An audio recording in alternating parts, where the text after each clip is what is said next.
Hi friends! Today is Thursday, March 19th, 2020. Today I'm going to read Jamie O'Rourke in the Pooka. It is written by Tommy DePaola, and remember on Tuesday we read about Jamie O'Rourke and the big potato, and you're going to see that Jamie O'Rourke is just as lazy as he was in that book. Jamie O'Rourke and the Pooka. Jamie O'Rourke, Eileen said, wake up! I have something to tell you. Jamie, who was the laziest man in all of Ireland, was sleeping in the warm sun outside their cottage. His wife gave him a shake. Wake up! Wake up, for heaven's sake, Eileen said again. I'm not sleeping, Jamie answered with a yawn. Sure, I was sitting here thinking.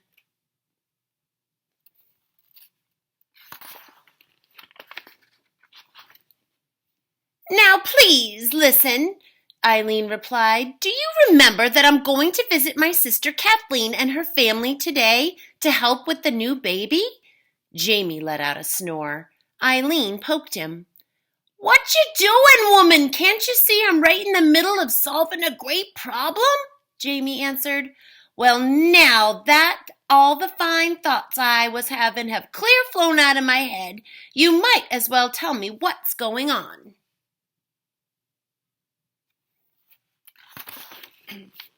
Eileen explained to Jamie, for the 40th time most likely, that she was off to Kathleen's and would be there for the better part of a week. Now, Eileen went on, I've cleaned the cottage from top to bottom. I've cooked all kinds of good things and put them in the larder.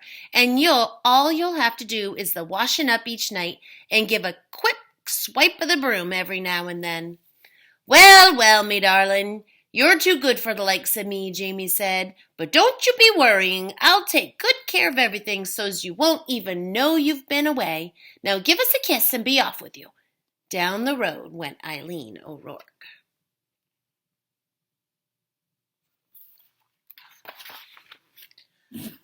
All of this commotion has made me as tired as a farmer plowing 5 fields, Jamie said to himself. I think I'll just have me a lie down. And sure, isn't that a sweet idea? I'll stay in bed and only get up for a bite. I'll not be dirtying a thing. So Jamie O'Rourke climbed into bed, even though the sun was high in the sky, and fell fast asleep. Jamie O'Rourke, 3 voices called outside the door.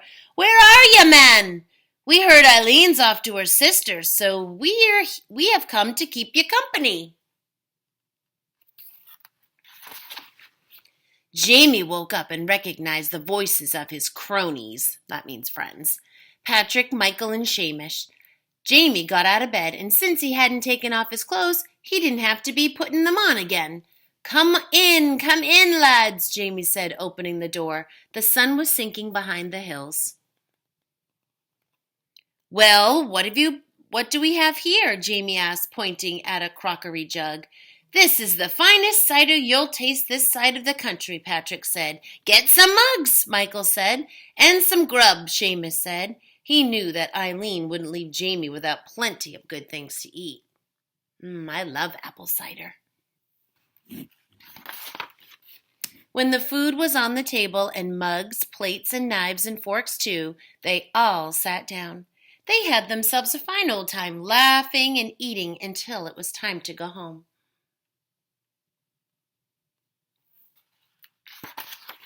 Well, the 3 friends told Jamie, we'll be heading down the hill, and you'll be wanting to get your rest, Jamie. Tomorrow you'll be having a busy morning cleaning up all this mess. Aye, that's the truth, lads, Jamie said, looking around. But the mere sight of the messy cottage made him the most tired man in all of Ireland, as well as the laziest. So he went to bed. Jamie was fast asleep when a noise woke him. It was the sound of the cottage door and the clatter of hooves on the stone floor. Jamie opened one eye and took a peek. And what a sight he saw. He couldn't tell if it was a man or a donkey standing there. Whatever it was, it had long ears and a tail. Saints preserve us, Jamie whispered.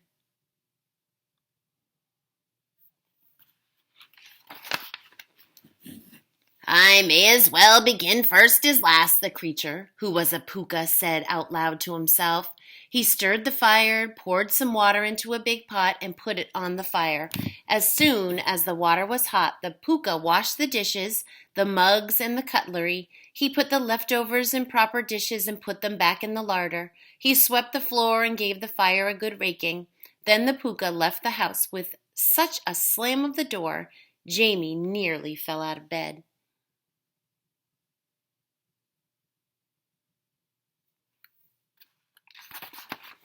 The next morning, when Patrick, Michael, and Seamus came by with a fresh jug of cider, they were amazed to see the cottage as if Eileen had been there.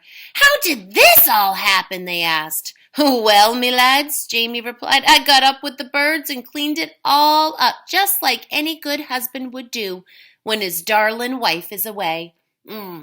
Patrick, Michael, and Seamus looked at each other. They didn't really believe Jamie, but there it was. So the four friends had another grand time, just like the night before.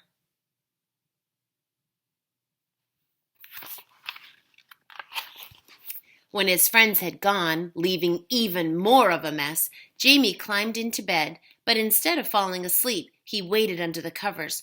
Sure enough, the door opened and the Pooka was back, cleaning up everything fast and furiously. "This is luck indeed," Jamie said to himself. "Why, with this creature coming and cleaning up, I can have me cronies here every night, that is, until Eileen comes home."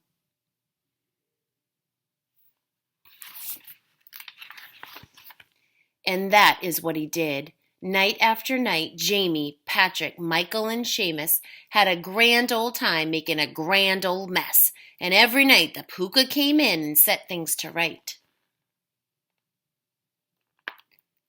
By the end of the week, Jamie was curious about this accommodating creature, so he decided to stay up and have a chat with him. He was a little scared when the Pooka came in and went right to the fire, but he took a deep breath, swallowed a mouthful of cider, and spoke up. "Now then, sir, if I'm not taking a liberty, might I be knowing who you are and why you are so kind to do the cleaning up each night after me friends and meself?" The Pooka turned and looked at Jamie. "I'll tell you, and you're welcome to it. A long time back, I was the laziest servant that ever was clothed and fed, and did no work for it. When my time came for the other world, this is the punishment I was given for my lazy ways, to find a place each night to labor in. As I was wandering by the other night, I looked in the window of your cottage, and sure as can be, you needed my help. It's not so bad, for at least I'm out of the cold, but when I finish my work, the saints preserve us, that cold wind goes right through me bones. It wouldn't be so hard if I had me a nice warm coat." Well, Jamie thought, I can probably help the poor creature out.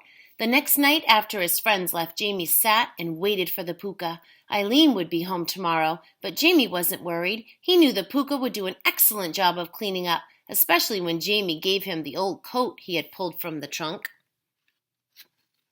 That big mess. As soon as the Pooka came in, Jamie showed him the coat. He helped him into it and buttoned it up. The Pooka went to the mirror. He was most pleased with what he saw.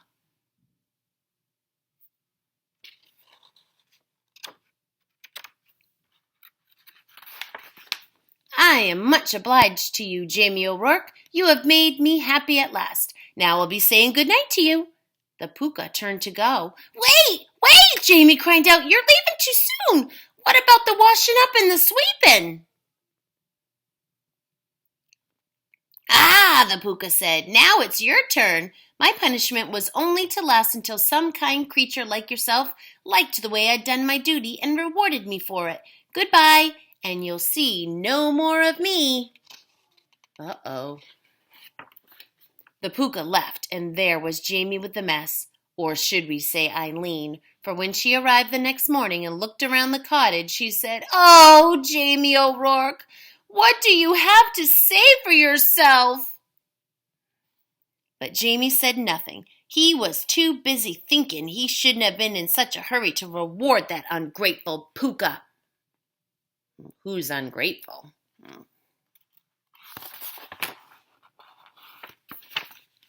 And that's the end of that story. All right, so the activity today is to illustrate the 2 poems that you have in your yellow folder. We're going to put these in our poetry notebook, so if you can save them and put them back in the folder to give back to me when I see you again, that would be great. The first one we're going to do is called St. Patrick's Day.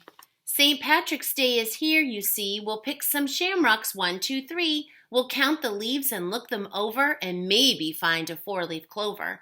I'll sew green buttons on my vest. Green for St. Patrick is the best. I'll wear a green hat very high and dance a jig. At least I'll try. So that's going to be the first poem that you do. And this one is called Leprechaun. I'm looking for a leprechaun, leprechaun, leprechaun. I'm looking for a leprechaun. Do you know where he's gone? He wears a suit that's made of green, made of green, made of green. He wears a suit that's made of green. Do you know where he's gone? He lives by a rainbow and hides his gold, hides his gold, hides his gold. He lives by a rainbow and hides his gold. Do you know where he's gone? If you see a leprechaun, leprechaun, leprechaun, if you see a leprechaun, please tell me where he's gone. So you're going to illustrate those 2 poems. I think they're 55 and 56, but we'll wait till we get back to school to number them. When you're finished that job, remember you can do 1 page from your math job, 1 page in your writing packet, and then you have your daily your guided reading daily job to do. So you might be on day 3 or you might be on day 4 today.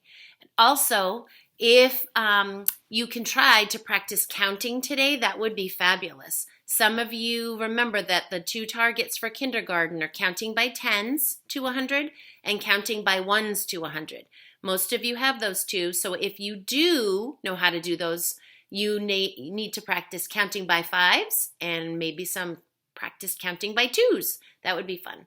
Later on today, I'm going to post a video of a little kitchen field trip. We'll do a little kitchen lesson, and we're going to make a banana sandwich. Yay, fun. See you tomorrow. Bye.